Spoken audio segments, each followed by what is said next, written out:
But everything that I have learned really comes back to connection, right? Like when I explain that there's these two parts of ourselves, there's like, the human piece, and then there's this soul piece.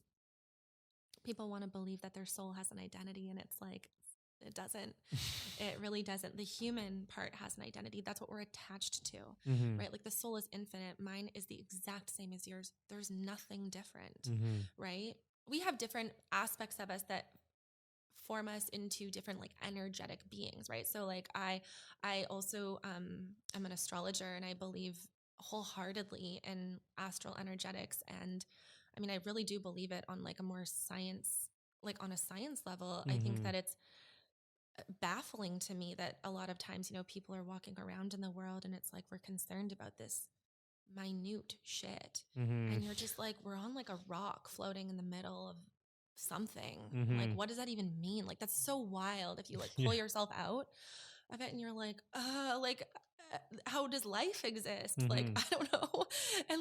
And what, it's supposed to exist so I can like worry about this shit? Like, it's crazy. That's insane. And I never want to, yes, I can still get caught into that because again, human, not special, happens, you get like caught up in more of like the dogmatic aspects of life. And, you get kind of like pulled back down into this like lower level of, lower vibrational energy, and pulling out of it and realizing like the like infinitesimal universe, and like what is it then, like why does it matter, why am I a human, like what am I supposed to do? And you get that like your soul's no different than anyone else's. The whole point is then connection. So this is designed to make me feel separate from you, right?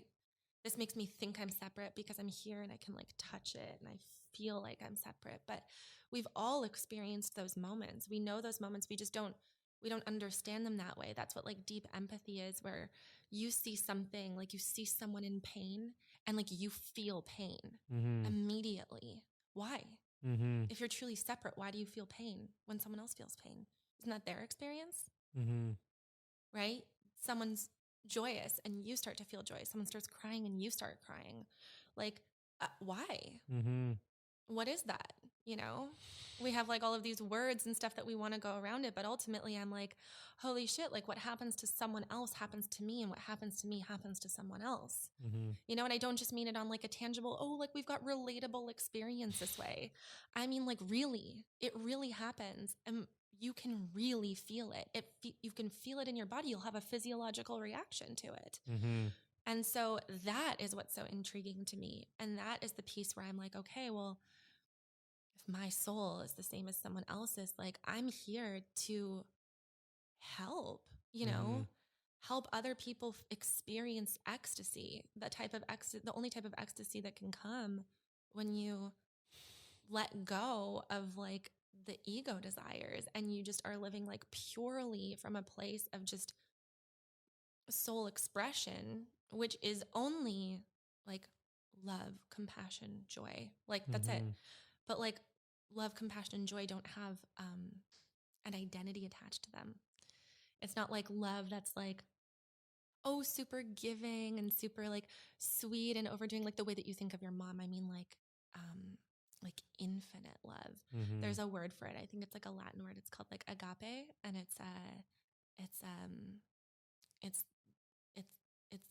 this type of love that's just, it has no bounds in it, and it encompasses everything, right? It's not romantic love. It's not like parental love. It's not any of that. And that's so special. And if you like allow yourself to get there, and it's hard because you have to penetrate through your own layers first, and then you have to penetrate through someone else's. And I'll have my own things that want to block me from doing that. Oh, I'm fearful of like what they're going to think of me. How will it get received? Is my voicing it the right way? Do I have the right vocabulary? Do I have enough education? Do I have enough time? What's going to happen? I have all of these things I have to break through all of that and be like, there's nothing more important in this world than being purely present with another human being. When you're purely present with another human being, it's like, we've all felt it. Like the world melts away. Mm-hmm. You forget about everything else. You stop time. And like that is, I believe that at the end of this human life, that's all I'll remember. Mm-hmm. Those are the only moments I'll remember.